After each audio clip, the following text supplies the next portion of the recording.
ndabaramukije abakunzi bose ba Ikimamara TV. Charmaine Dushime canke Charmy Dushime kuko bamwe mushobora kuba musanzwe muzi n'abatari munzi.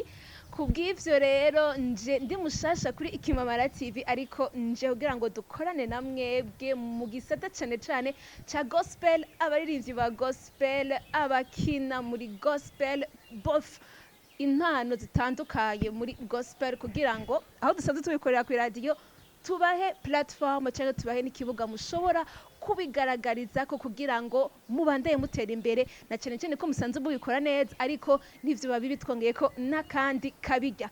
Kuva rero uno munsi turahurira kuri Ikimamara TV ku makuru mashasha, ku ma update mashasha, ku bigezweho, ku makuru atohoje neza no kuvyiza bishasha cyane cyane biri muri domaine ya gospel music. Ntimwitinye rero mukurikirane imbuga ngurukana bumenyi zose za Ikimamara TV kubera ko tuje ku bwanyu kandi tuzokwama duhari ku bwanyu.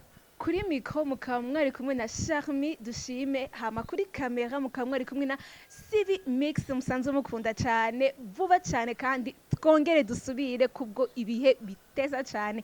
Imana ibahezagire, murakoze cyane.